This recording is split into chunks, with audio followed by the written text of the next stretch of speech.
আচ্ছা, সিআইটিউ পূর্ব বর্ধমান জেলার দ্বাদশ সম্মেলন 19 তারিখে প্রকাশ্য সমাবেশ, 20-21 ডিসেম্বর দুদিন দেওয়ানদিঘি বর্ধমান সদর এলাকায় অনুষ্ঠিত হবে।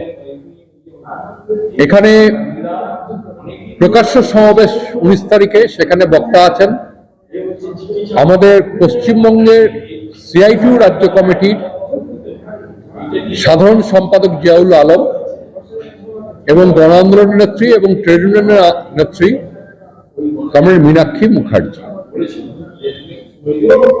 আমাদের প্রকাশ্য সমাবেশের পরের দিন আমাদের সম্মেলন শুরু হবে 20 তারিখে সকাল 9:30টায় এবং 21 তারিখে আমাদের শেষ হবে এই সম্মেলন। এই সম্মেলনে গোটা জেলা থেকে আমাদের 350 প্রতিনিধি আসছে, নেতৃত্ব থাকবেন, শ্রমিকরা আসবে, শ্রমিকদের দাবি দাওয়া নিয়ে আলোচনা হবে। এই সময়ে শ্রমিকদের উপর গোটা দেশ জুড়ে আমাদের রাজ্যে এবং জেলাতেও আক্রমণ অনেক বেশি বেড়েছে। কাজ নেই শ্রমিকদের, তার ফলে শ্রমিকদের আয় কমেছে এবং জিনিসের দাম বাড়ছে, শ্রমিক ছাঁটাই হয়ে যাচ্ছে, দুর্ঘটনায় ঘটে যাচ্ছে, প্রাণ যাচ্ছে। তারপরে সরকার পুলিশ তাদের জুলুমবাজি আছে, সরকার এই যেমন টোটো চালকদের ওপর হচ্ছে আক্রমণ, এখন রেজিস্ট্রেশন করানোর নাম করে। আমরা রেজিস্ট্রেশনের বিরোধী নই, কিন্তু মূল যেটা বিষয়, রেজিস্ট্রেশনের নাম করে বিপুল পরিমাণ টাকা তোলার ব্যবস্থা হচ্ছে।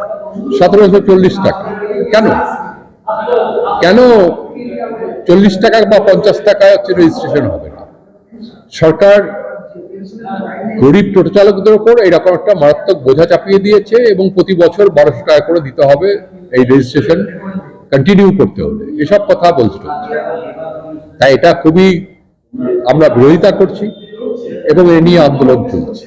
আপনারা জানেন যে ইতিমধ্যে প্রিপেড স্মার্ট মিটার নিয়ে হচ্ছে আমরা লড়াই করেছি এবং গভর্নমেন্টকে শেষ পর্যন্ত বাধ্য করা হয়েছে এটা স্থগিত রাখার জন্য। আমরা আরো লড়াই করব এটাকে বাতিল করার জন্য, কারণ ছোট শিল্প উদ্যোগ, মাঝারি শিল্প উদ্যোগ, কৃষি ক্ষেত্র, সাধারণ গৃহস্থ, ছোট ব্যবসায়ী সবাই আক্রান্ত হবে এই প্রিপেড স্মার্ট মিটারে। যেভাবে বিলের রিডিং বাড়বে এবং তার দাম বাড়বে, সেটার ফলে গ্রাহকরা দারুণভাবে ক্ষতিগ্রস্ত হবে।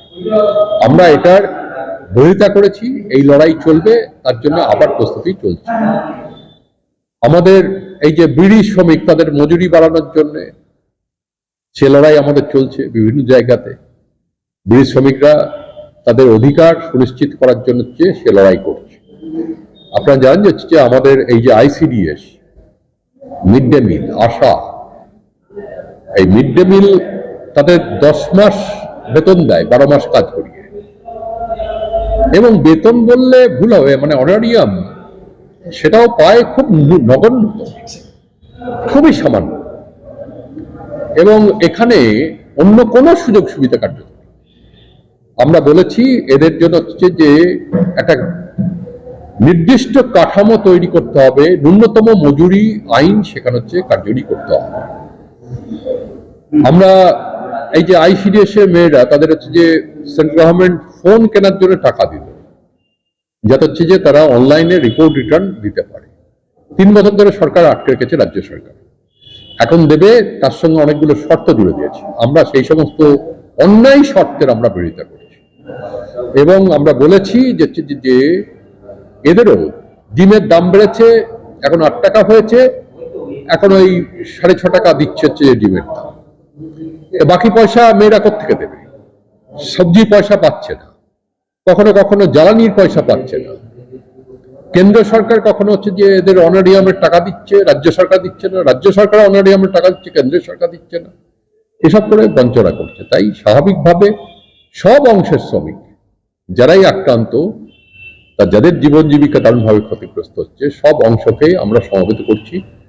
তাদের সমস্যাগুলো আরো নির্দিষ্ট করে চিহ্নিতকরণ করা এবং সেগুলো ধরে যাতে হচ্ছে সরকার যেখানে মালিক আছে বা কর্তৃপক্ষ আছে তার বিরুদ্ধে যাতে হচ্ছে আগামী দিনের লড়াইকে তীব্র করা যায় এবং প্রতিটা দাবি যাতে হচ্ছে যে ছিনিয়ে আনতে পারে শ্রমিকরা, বিজয়ী হতে পারে, তার ব্যবস্থা করার জন্যই হচ্ছে যে আমরা এই সম্মেলন সংগঠিত করছি। কত বছর অন্তর এই সম্মেলন? আমাদের 3 বছর অন্তর এই সম্মেলন হয়। সম্মেলনকে কেন্দ্র করে কি কি কর্মসূচি? সম্মেলনকে কেন্দ্র করে আমরা আমাদের জেলায় সামগ্রিকভাবে সর্বত্রে অসংখ্য আমরা হচ্ছে সাধারণ সভা করেছি শ্রমিকদের নিয়ে। শ্রমিকদের মাঝখানে পোস্টার দিয়ে হচ্ছে প্রচার করা হয়েছে, হ্যান্ডবিল দেওয়া হয়েছে। আমাদের শ্রমিকদের মধ্যে মিছিল, পথসভা শ্রমিকরা সংগঠিত করেছে, শ্রমিকরা নিজেরা সংগঠিত হচ্ছে এবং সামগ্রিকভাবে যদি বলা যায় যে জাঠা মিছিল, কোথাও কোথাও হচ্ছে পদযাত্রা সংগঠিত করা, নানাভাবে কোথাও হচ্ছে যে রক্তদান কর্মসূচি হয়েছে, কোথাও বসে আঁকো প্রতিযোগিতা হয়েছে, কোথাও রোড রেস হয়েছে, কোথাও নাটক প্রদর্শনী করা হয়েছে। নানাভাবে জেলা সম্মেলনকে সামনে রেখে ক্রীড়া সাংস্কৃতিক প্রতিযোগিতা সংগঠিত করা, এসব কর্মকাণ্ডের মধ্যে দিয়ে শ্রমিক পরিবারকে যুক্ত করা হয়েছে এবং যাতে হচ্ছে শ্রমিকরা জানতে পারে যে তাদের সংগঠনের সম্মেলন, সেই সম্মেলনকে সফল করতে হবে তাদের উদ্যোগ নিয়ে। সেই কাজটা আমরা করছি সামগ্রিকভাবে এই সম্মেলনকে ঘিরে প্রচার প্রপাগান্ডা স্তরে। আমার নাম তাপস চ্যাটার্জি, আমি CI2 পূর্ব বর্ধমান জেলা কমিটির সাধারণ সম্পাদক। ধন্যবাদ।